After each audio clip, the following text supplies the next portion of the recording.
Hello, and welcome back to Infidelity Tales Lab. We're grateful for each view and comment. Tell us, from which country or city are you watching today? We enjoy connecting with our global audience.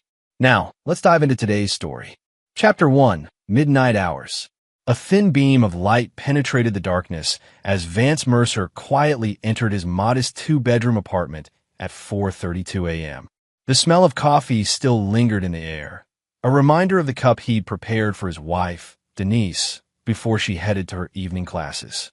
His body ached from another 12-hour shift at Riverside Shipping, where he'd been working nights for the past 3 years, loading and unloading cargo to pay for Denise's education. Vance removed his steel-toed boots at the door, careful not to wake her. On the coffee table lay Denise's textbooks, Advanced Psychology and Ethics in Clinical Practice. A bitter irony, he would later reflect. At 32, Vance was not where he'd expected to be. The son of a contractor who died when Vance was just 17, he'd been forced to abandon his own college plans to support his mother and younger sister. When he met Denise Atkins at 27, she'd been working as a receptionist, dreaming of becoming a psychologist. They fell hard and fast, marrying within a year. "You're worth investing in," he told her the night she was accepted into the prestigious Westlake University's psychology program. "We'll make it work." Making it work meant Vance taking night shifts for the extra pay differential while Denise attended classes during the day. Their schedules rarely aligned, but the sacrifice seemed worthwhile. Just one more semester, and they could finally start the life they planned together. Inside their bedroom, Vance paused at the sight of Denise sleeping. Her dark hair spilled across the pillow, her breathing soft and rhythmic. A notification light blinked on her phone. He wouldn't have checked it if not for the strange behavior he'd noticed in recent weeks. The laughter that stopped when he entered a room, the whispered phone calls, the new clothes. Vance picked up her phone.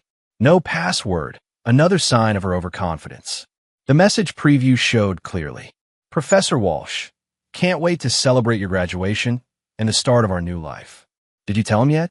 His hands trembled as he opened the message thread, revealing months of exchanges between his wife and her professor. Intimate, detailed, devastating. In that moment, something inside Vance Mercer broke. And something else, something harder, colder, began to take its place. Chapter 2, Graduation Day. The auditorium of Westlake University buzzed with anticipation. Families clutched flowers and programs, pride evident on their faces.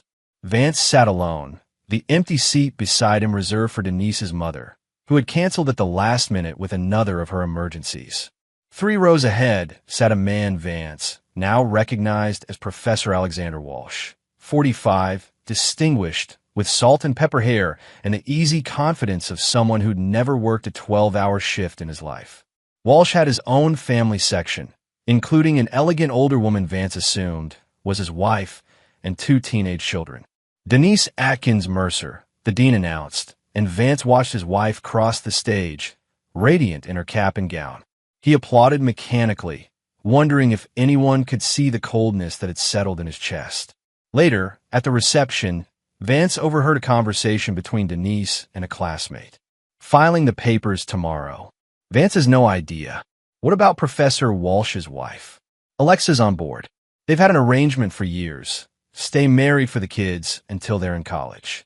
Their youngest starts at Cornell this fall. The casual way she discussed dismantling their life made Vance's blood turn to ice.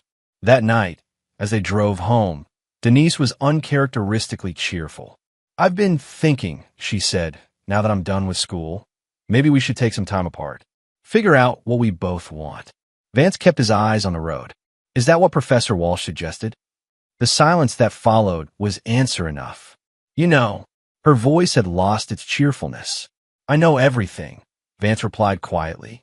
"The question is what happens now." "I'm sorry, Vance. I need someone on my level now. Someone who understands the academic world."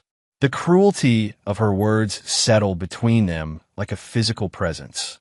"I see," was all he said. Chapter 3, The Papers. The divorce papers arrived 3 days later. Vance was not surprised, but the alimony request stunned him. Denise was demanding half of their modest savings, plus monthly payments for 2 years to establish herself professionally. Vance sought out Nathaniel Price, an attorney recommended by his coworker Bailey, who had gone through a similar situation.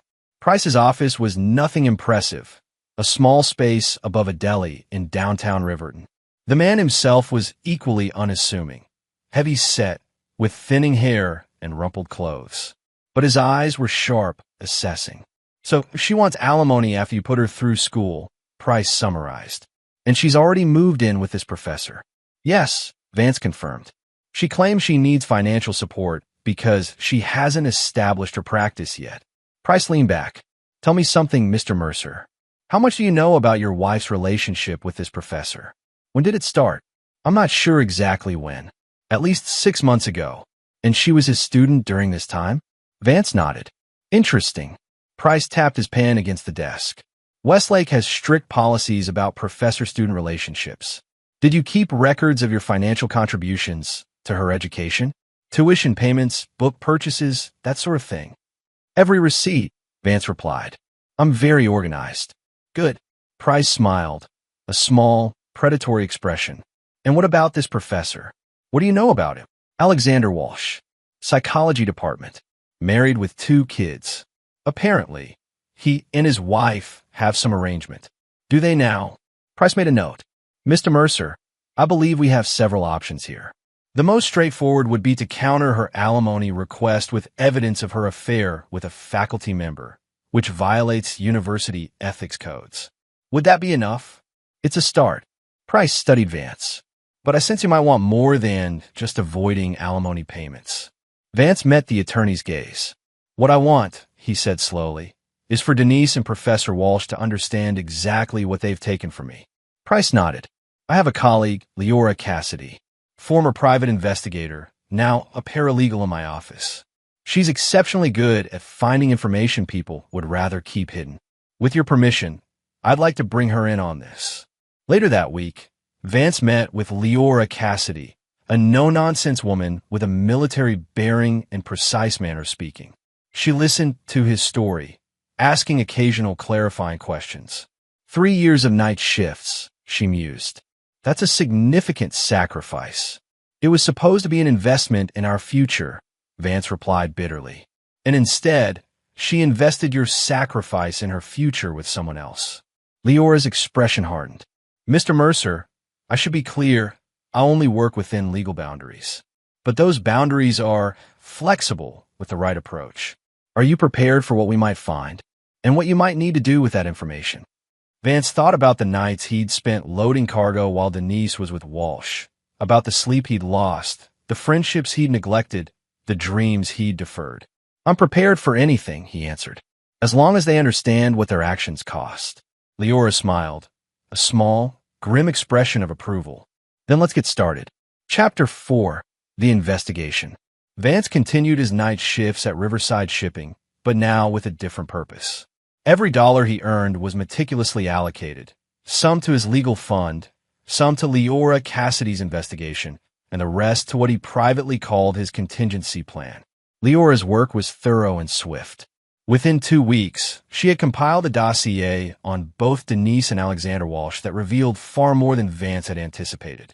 "Your wife and the professor weren't just having an affair," Leora explained during their meeting in Price's office. "They were planning this for at least a year. I found emails where they specifically discussed using your financial support until she graduated." Vance's jaw tightened. "Show me." The emails were coldly calculating. Denise had written to Walsh. "V is working double shifts now to cover this semester's tuition. 1 more year of this arrangement, and I'll be free with the credentials I need for our practice." Walsh's response was equally callous. "Perfect. The timing works well with Alexa taking the Munich position. By next fall, everything will align." "There's more," Leora continued. "They've already leased office space together for a joint private practice. Walsh and Mercer Psychological Services. They signed the papers 3 months ago, using your joint savings as the security deposit." Vance felt a new wave of rage wash over him. "She used our money to start a business with him?" "I'm afraid so. But here's where it gets interesting." Leora slid across another document.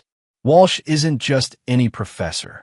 He's being considered for department chair, and there's a book deal in the works, all contingent on his professional reputation remaining spotless. And a scandal involving a student would destroy that, Price interjected. Precisely, Leora confirmed. However, they've been careful. They only openly began their relationship after grades were submitted for Denise's final class with him. Technically not an ethics violation, though certainly in a gray area. So we don't have enough to ruin him professionally, Vance concluded. Not yet, Leora replied with a slight smile. But I did find something else interesting. The elegant Mrs. Alexa Walsh isn't just any academic spouse. She's Alexa Richter Walsh, daughter of Theodore Richter. The real estate developer? Price asked, eyebrows raised. The very same. The Richter family is old money, very concerned with appearances.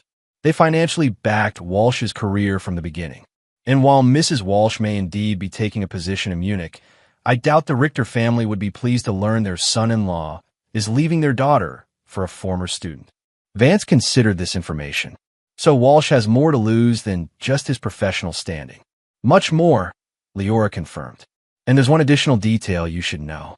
Your wife has been recording your conversations. What? On her phone. She's been documenting any instance where you might sound controlling or unreasonable. I believe she's building a case for possible harassment, should you contest the divorce terms too strenuously. Vance's laugh was hollow. I've barely seen her in months. What could she possibly have recorded? Nothing substantial, Leora assured him. But it shows premeditation on her part. She was planning her exit strategy while you were still working to support her. As the meeting concluded, Vance asked, "What's our next step?" Price exchanged glances with Leora. "That depends on what you want, Mr. Mercer.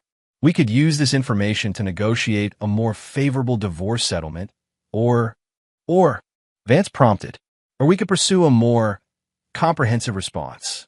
Vance thought about the thousands of nights he'd spent awake while the rest of the world slept, about the future he'd sacrificed for someone who had been plotting against him. "I want comprehensive," he said finally. "I want them to lose everything they built using what they took from me." Chapter 5, The Plan. 2 days after his meeting with Price and Leora, Vance received a call from an unknown number. "Mr. Mercer? This is Raymond Schaefer, Professor Walsh's teaching assistant." Vance tensed. "How did you get this number?" "From Leora Cassidy. She suggested I might have information that could help you." They agreed to meet at a coffee shop far from campus. Raymond proved to be a nervous young man with perpetually disheveled hair and anxious eyes that darted around the cafe.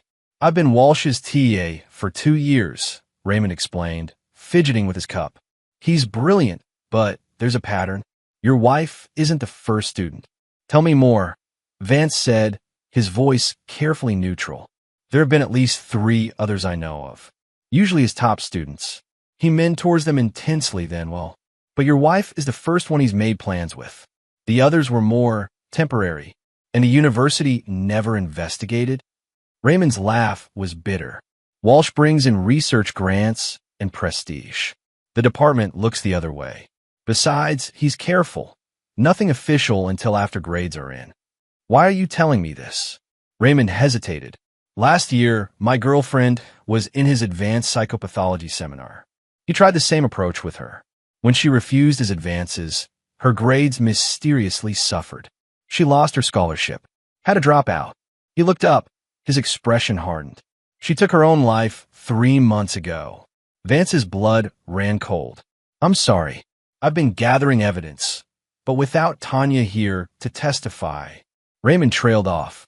"When I heard from Ms. Cassidy about your situation, I thought perhaps we could help each other." As Raymond shared his evidence, screenshots of inappropriate emails, records of grade changes, witness accounts from other students, Vance began to see the outlines of a plan. That evening, he met with Price and Leora to discuss his new information and propose his approach. "It's risky," Price warned. "If we make accusations we can't substantiate, we could face a defamation lawsuit. That's why we won't make the accusations directly," Vance explained. "We'll create a situation where Walsh exposes himself." Raymond has agreed to help. The plan took shape over the following week. Vance would need to empty most of his savings and call in favors from friends at Riverside Shipping, but the potential payoff would be worth it. Meanwhile, the divorce proceedings moved forward. Denise's attorney, a polished woman named Bridget Colton who worked at one of the city's most prestigious firms, pushed aggressively for alimony and a portion of Vance's future earnings. My client sacrificed her prime earning years to support Mr. Mercer's career, Colton argued during a preliminary hearing, a claim so audacious that even the judge raised an eyebrow. Vance remained silent, letting Price handle the legal maneuvering. His focus was elsewhere, specifically on the detailed packages being delivered to specific individuals. One to Alexa Richter Walsh, one to Theodore Richter, one to the president of Westlake University, and one to a local journalist known for investigating academic scandals. Each package contained carefully curated information, enough to raise questions, but not enough to provide answers. Each recipient would need to dig deeper to understand the full picture, which was exactly what Vance was counting on. The final piece fell into place when Vance's coworker Bailey introduced him to his sister, Paige, a graduate student in computer science with a particular talent for digital forensics. So you need to recover deliberately deleted data from a specific device? Paige asked during their meeting. Yes, Vance confirmed. And it needs to be done in a way that's forensically sound and admissible in court. Paige named her price, steep, but within Vance's budget thanks to his years of accumulated overtime pay. I'll need access to the device for at least an hour, she explained. Can you arrange that? Vance smiled. As a matter of fact, I can. Chapter 6. The Betrayer Betrayed. The divorce proceedings had been underway for 6 weeks when Denise's attorney requested a meeting with Vance and Price.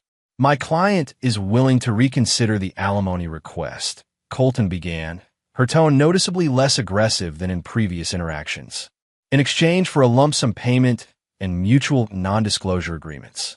Price raised an eyebrow. May I ask what prompted this sudden change in position? Colton's smile was tight. Let's just say my client wishes to resolve this matter expeditiously. After she left, Price turned to Vance. Something spooked them. Any idea what? Vance nodded. Alexa Walsh received my package 3 days ago. According to Raymond, she confronted her husband about the pattern of student relationships. Apparently, it was quite a scene at their home. And the other packages? Delivered as scheduled. The university president has requested a meeting with Walsh for next week. Theodore Richter has been making calls. Price looked impressed. You've been busy. I've had 3 years of nights to think about justice, Vance replied. The next development came unexpectedly. Vance was approached after a shift by a woman he didn't recognize. Elegant, poised, with the kind of confidence that comes from old money. Mr. Mercer? I'm Alexa Richter Walsh. I believe we should talk. They sat in her luxury SUV in the parking lot of Riverside Shipping. The information you sent me was illuminating, she began, though I've suspected Alexander's proclivities for some time. Then why stay married? Vance asked. Family obligations. Image. The children. She waved a hand dismissively. But that's not why I want to speak with you. I understand your wife and my husband have started a business venture together. Using my money, Vance added. Yes, well about that. Alexa's smile was cold. The Richter family has certain principles. One of them is that we don't tolerate being made fools of. I've spoken with my father. The Munich position I was to take has been reconsidered. I'll be staying in Riverton after all. And what does that mean for Walsh and Mercer Psychological Services? It means, Mr. Mercer, that my family's considerable influence in this city will ensure that particular venture never succeeds. No hospital affiliations, no insurance panel inclusions, no referrals from our extensive network of physicians and attorneys. Vance studied her. Why tell me this? Because I believe in fair play. You've had something taken from you, as have I. The difference is I have the resources to do something about it. She handed him a business card. My attorney. She's prepared to help you recover your financial investment in your wife's education. No charge. As she drove away, Vance realized his plan was working even better than anticipated.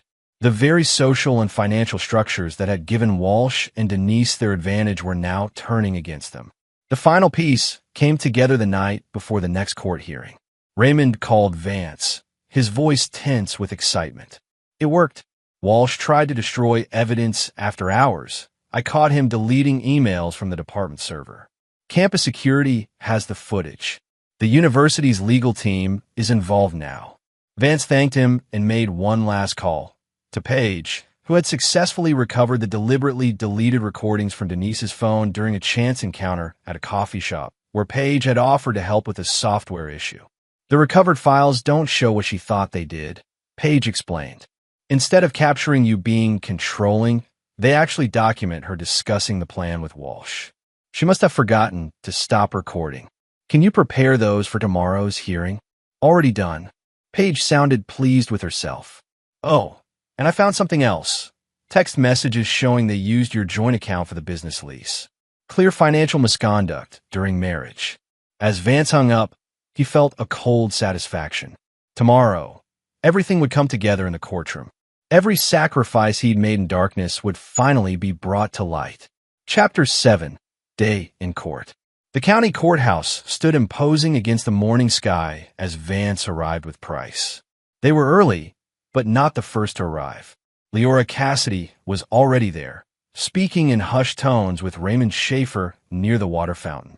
Updates. Vance asked as they approached. Walsh has been placed on administrative leave pending investigation, Raymond reported. The university president received an anonymous tip about academic misconduct.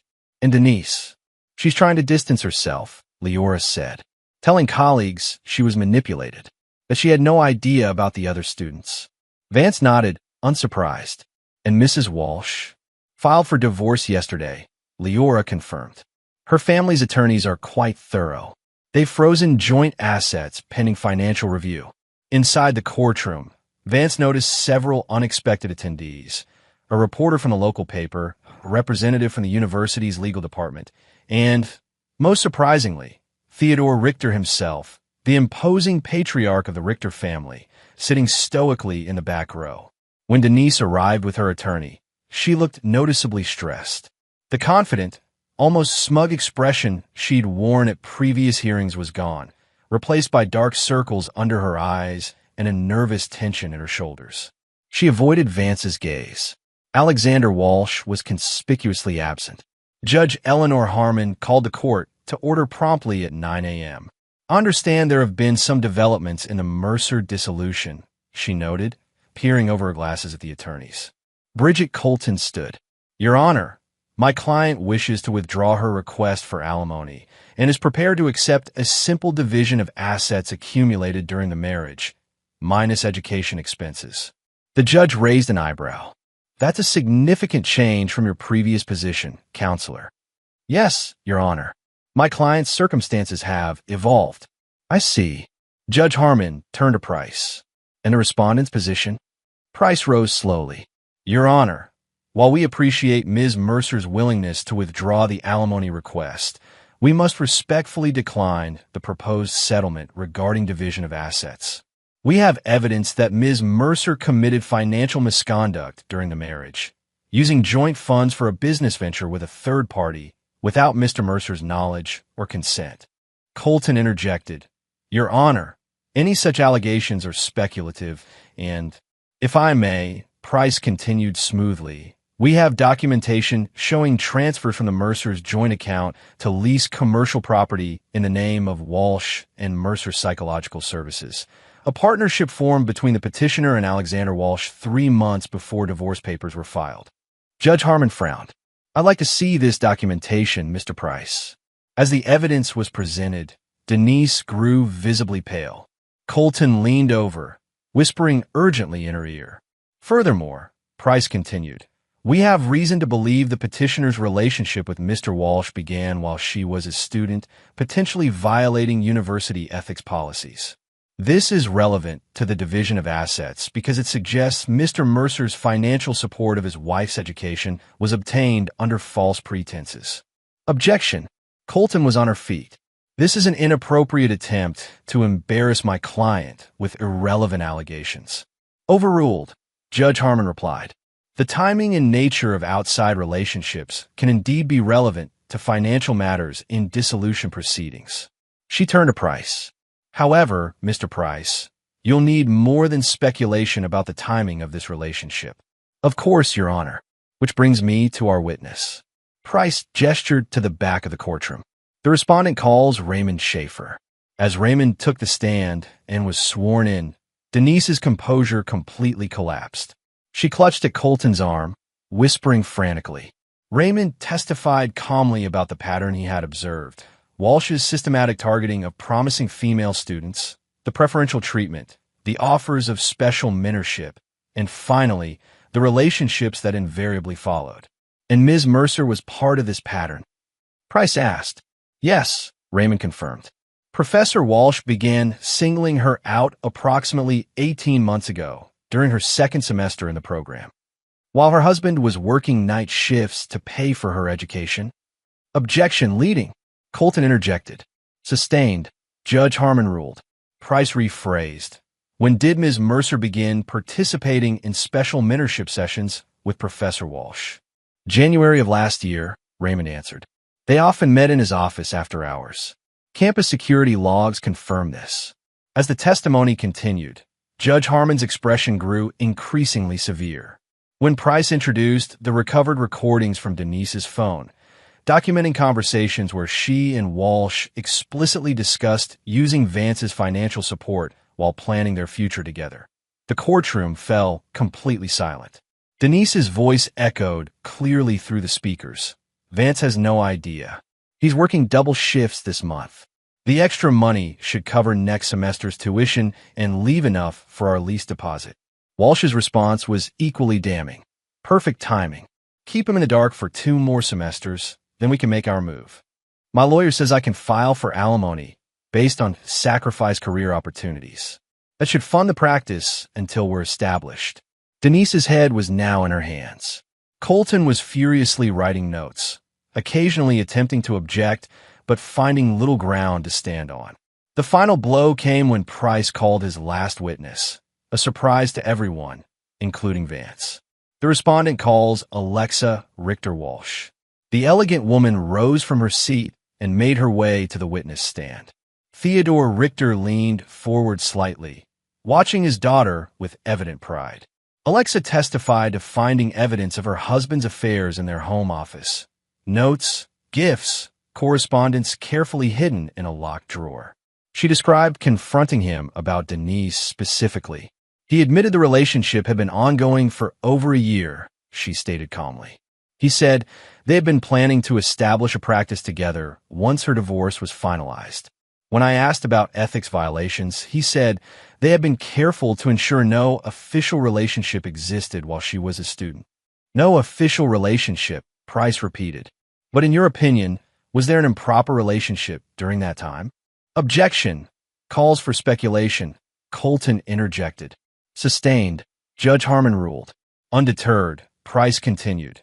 Mrs. Richter Walsh, did your husband indicate when he and Ms. Mercer began discussing their plans for a joint practice? Yes.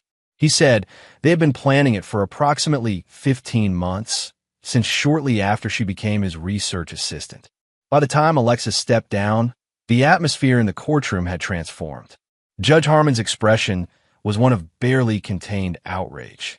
Theodore Richter nodded slightly at Vance, a gesture of acknowledgement between men who understood the value of patience and strategic thinking. Your Honor, Price said, given the evidence presented, we request that all funds Mr. Mercer contributed to Ms. Mercer's education be returned to him, along with punitive damages for the financial misconduct regarding the unauthorized use of joint funds for the business venture with Mr. Walsh. Judge Harmon looked at Colton. Counselor, do you wish to present any rebuttal evidence? Colton conferred briefly with Denise, whose shoulders were now shaking with silent sobs. No, Your Honor, Colton finally replied. My client requests a brief recess to consider her position. Judge Harmon checked her watch. The court will recess for 1 hour. I suggest you use that time wisely, Counselor. Chapter 8. The Collapse. The courthouse hallway buzzed with whispered conversations during the recess. Vance stood by a window, watching clouds gather outside, a storm approaching, mirroring the one that had just broken in the courtroom. Mr. Mercer, He turned to find Theodore Richter approaching, his imposing figure drawing glances from others in the hallway. Mr. Richter. Vance extended his hand, which the older man shook firmly. I've been observing you, Richter said without preamble. You're methodical, patient. You understand the value of gathering information before taking action. I've had practice, Vance replied. Loading cargo requires careful planning to prevent collapse. Richter's smile was thin. Indeed, I understand you worked those shifts to support your wife's education. I did. A significant sacrifice. Richter studied him. My daughter tells me you declined her offer of legal assistance.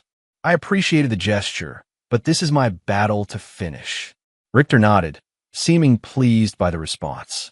Walsh will not be joining the faculty next semester, nor will he be publishing his book. The publisher received certain concerning information about his research practices. I see. The man has made enemies he wasn't aware of, Richter continued, as has your wife. Integrity matters in professional circles, Mr. Mercer. Before Vance could respond, Leora approached. Excuse me, gentlemen. Vance, there's a development you should know about. She led him to a quiet corner. Walsh just arrived. He's demanding to speak with Denise, but her attorney won't allow it. He's not taking it well. Through the glass doors of a conference room, Vance could see Walsh gesturing angrily, his face flushed. Denise sat hunched in her chair, still not looking at him. Colton stood between them, her stance protective. What's he saying? Vance asked.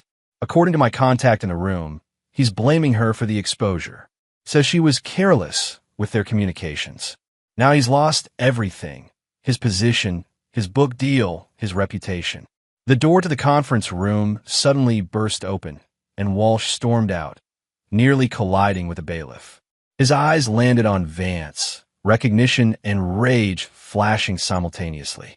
You, Walsh snarled, moving toward him. You orchestrated this.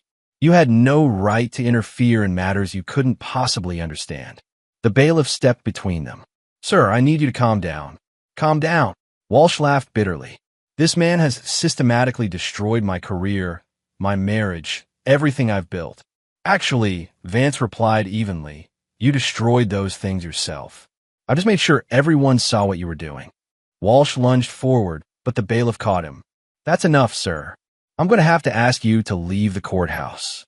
As Walsh was escorted out, still shouting accusations, Vance noticed Theodore Richter watching the scene with cold satisfaction. Their eyes met briefly, an unspoken acknowledgement passing between them, justice taking its course. When court resumed, the change in atmosphere was palpable. Denise sat alone at her table. Colton had been called away by an urgent message from her firm. When Judge Harmon asked if she was returning, Denise simply shook her head. Your Honor, she said, her voice barely audible, I wish to withdraw all claims against Mr. Mercer. I'm prepared to sign whatever agreement his attorney proposes. Judge Harmon frowned. Ms. Mercer, are you currently represented by counsel? No, Your Honor. Ms. Colton has withdrawn from my case. I see. Given the serious nature of the evidence presented, I'm inclined to continue this hearing regardless. Mr. Price, do you have a proposed settlement? Price presented a document outlining terms that were heavily favorable to Vance. Full repayment of all educational expenses, return of misappropriated funds, and a non-disclosure agreement that would prevent Denise from using their marriage in any professional context. These terms seem punitive but not unreasonable given the circumstances, Judge Harmon noted. Ms. Mercer, do you understand and accept these terms? Yes, Your Honor. Denise's voice was hollow. Very well. The court will accept this agreement. However, Judge Harmon added, fixing Denise with a stern gaze, I feel compelled to note that your conduct in this matter has been deeply troubling. The court takes a very dim view of financial misconduct and misrepresentation in divorce proceedings. As Judge Harmon formalized the ruling, Vance watched Denise. The woman who had laughed at him, who had said she needed someone on her level, now seemed diminished, her confidence shattered. Outside the courthouse, rain had begun to fall. Vance stood under the overhang, watching droplets create ripples in puddles forming on the steps. Price approached, umbrella in hand. A decisive victory, the attorney noted. How does it feel? Vance considered the question. Like waking up, he finally answered. For 3 years, I've been in darkness. Now I can see clearly again. As if to emphasize his words, a crack of lightning illuminated the sky, followed by the deep rumble of thunder. In that flash of clarity, Vance understood that while one chapter had closed, another was just beginning. Chapter 9, New Horizons. 6 months after the divorce was finalized, Vance stood in the doorway of a renovated warehouse space in the city's rapidly developing riverfront district. The sign above the entrance read, Mercer Logistics and Supply Chain Consultants. This looks promising, Leora Cassidy remarked, stepping up beside him. She had traded her paralegal role for a position as head of security and background investigations for Vance's new venture. Much better than our first office. Vance smiled. Their first office had been a corner table at a 24-hour diner where they'd sketched out the business plan on napkins. We've come a long way in a short time. Inside, a team of 6 employees, all former colleagues from Riverside Shipping, worked at modern workstations. The wall displayed framed contracts with major regional distributors who had hired Mercer Logistics to optimize their operations.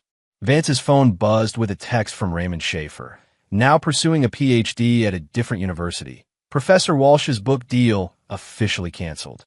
Publisher citing insurmountable concerns about research methodology. Thought you want to know. Another text followed immediately. Also, Dee's license application denied by State Board. Ethics concerns.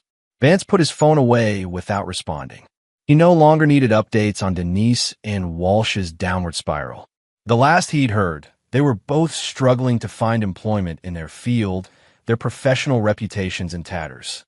The psychological practice they'd planned had never materialized. The lease space now occupied by a trendy coffee shop. Mr. Mercer, his assistant, Haley, approached with a tablet. Your 2 p.m. is here. Theodore Richter. Vance nodded. Show him to my office, please. The relationship that had begun in that courthouse hallway had evolved into something unexpected.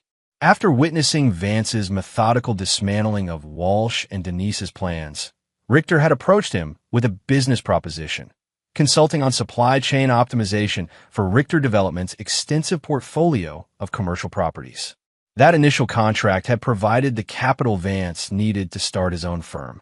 Now, 6 months later, Mercer Logistics was growing rapidly, with Richter as both client and informal mentor. Vance. Theodore Richter entered, impeccably dressed as always. At 72, he moved with the energy of a much younger man. The space is coming along nicely. Thank you for the recommendation, Vance replied, gesturing to the renovated warehouse. Your property manager was right. This location is perfect. They discussed business for 30 minutes. Contract renewals, expansion possibilities, a potential new client in the pharmaceutical distribution sector. As the meeting concluded, Richter shifted to a more personal topic. Alexa mentioned seeing your ex-wife recently, applying for a position at a small counseling center on the outskirts of town. Entry-level intake coordinator, I believe. Vance's expression remained neutral. I see. She was not successful in her application, Richter added. Apparently, word is spread quite thoroughly within professional circles. That's unfortunate for her, Vance replied without inflection. Richter studied him. You don't seem particularly satisfied by her downfall. My goal wasn't to see her suffer indefinitely, Vance explained. It was to ensure she understood the consequences of her actions. I believe that lesson has been thoroughly delivered. And Walsh, teaching introductory psychology at a community college 3 states away, according to Raymond. Using a different name professionally, though that hasn't entirely shielded him from his reputation. Richter nodded, seeming to approve of Vance's detachment. You know, most men in your position would have been consumed by revenge. They would have continued pursuing it long after making their point, ultimately destroying themselves in the process. I spent 3 years of nights watching cargo being loaded and unloaded, Vance replied. I learned that proper weight distribution is critical. Too much focus on one side, and everything collapses. Rising from his chair, he moved to the window, overlooking the river. My life was unbalanced before, All sacrifice, no reward. Denise and Walsh exploited that imbalance. But continuing to focus on their destruction would create a new imbalance. I prefer to direct my energy toward building something lasting. A wise approach, Richter commented. Though I must admit, I find your capacity for restraint remarkable. Many would not be satisfied with anything less than complete annihilation of those who betrayed them. Vance turned from the window. They've lost their reputations, their careers, their relationship, and their future plans. The destruction is complete enough. Pursuing them further would only diminish my own progress. As Richter prepared to leave, he paused at the door. One last thing. My daughter's foundation is hosting a benefit next month for educational scholarships. She specifically requested that I extend an invitation to you. Alexa wants me at her charity event? Indeed. She mentioned something about appreciating your perspective on the value of education. Richter's smile held genuine amusement. I believe she finds your story instructive. After Richter departed, Vance returned to the window, watching ships navigate the river, each carefully balanced, moving with purpose toward distant destinations. His phone rang, Bailey, calling from the warehouse floor. Boss, the West Side medical shipment just arrived. There's a discrepancy in the manifest. I'll be right down, Vance replied, already moving toward the door. The night shifts had ended, but the lessons learned during those long, dark hours remained. Patience, persistence, and the understanding that true justice required not just retribution, but rebuilding. Denise had once laughed that she needed someone on her level. What she hadn't realized was that Vance Mercer's level had always been higher than she could see, grounded in integrity, strengthened by sacrifice, and ultimately defined by the capacity to move forward without being consumed by the past. As he stepped onto the warehouse floor, surrounded by the business he had built from the ashes of betrayal, Vance felt something he hadn't experienced in years. Not the cold satisfaction of revenge, but the quiet pride of creation. The price of betrayal had been paid in full, not just by those who had betrayed him, but by Vance himself, who had transformed that payment into something valuable and enduring. The ledger was balanced. The account was closed. And Vance Mercer finally was free. And there you have it. Another story comes to an end. What did you think? I'd love to hear your thoughts in the comments below. If you enjoy this story, consider joining our community by subscribing. It means the world to us. For more stories like this one, check out the recommended videos on screen. And I'll see you there.